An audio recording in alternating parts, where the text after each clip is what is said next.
Assalamualaikum warahmatullahi wabarakatuh. Salam dan bahagia.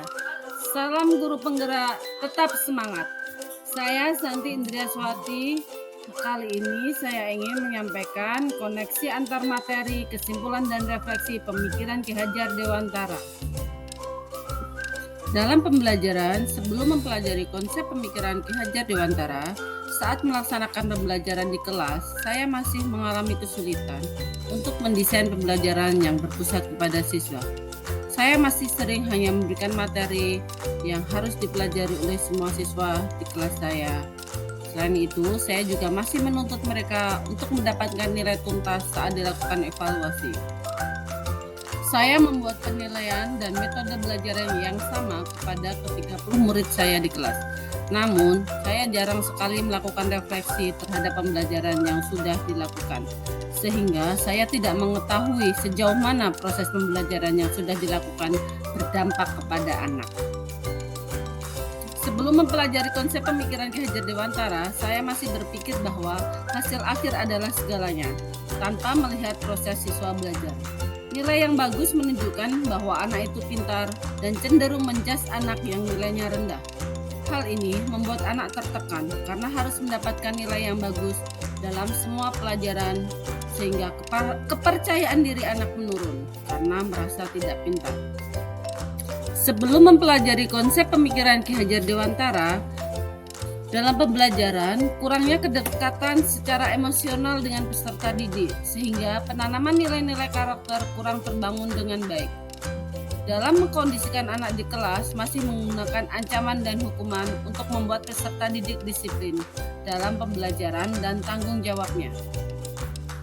Setelah saya mengikuti pendidikan guru penggerak ini dan mempelajari modul 1.1 filosofi pemikiran Ki Hajar Dewantara, saya mempelajari banyak hal, di antaranya pendidikan memerdekakan, kemudian pendidikan kodrat alam dan kodrat zaman, kemudian pendidikan menuntun, pendidikan sesuai kodrat alam dan kodrat zaman.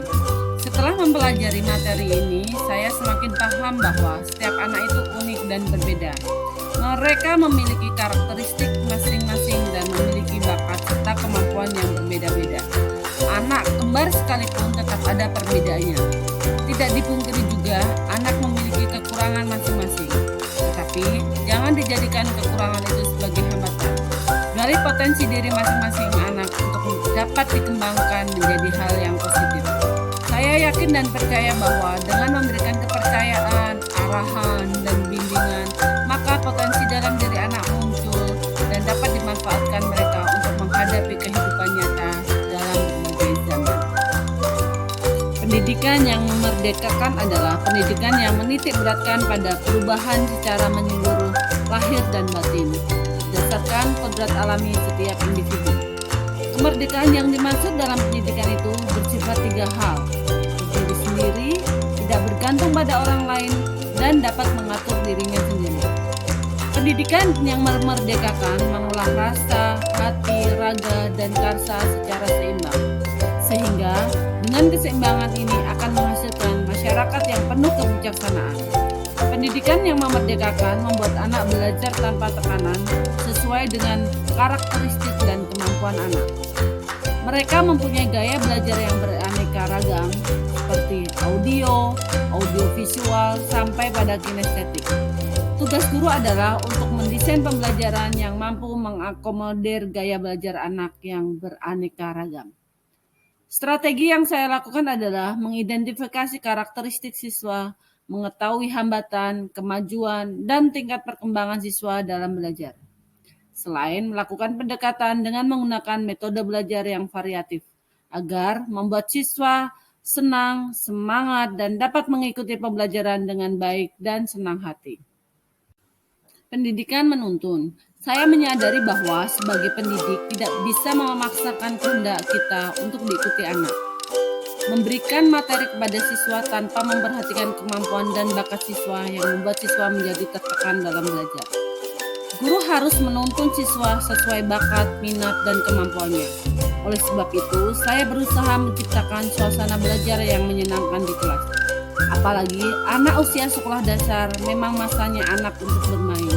dan mengembangkan potensi yang ada pada dirinya. Guru sebagai role model yang akan selalu dilihat dan ditiru oleh anak, baik dari perkataan hingga perbuatannya. Untuk itu, saya harus menjadi teladan yang baik bagi siswa dalam penanaman budi pekerti serta menjadi pendidik yang ingarso songkulodo, ingmadio mangunkarso, tuturi handayani. Penerapan untuk mewujudkan pemikiran Ki Hajar Dewantara.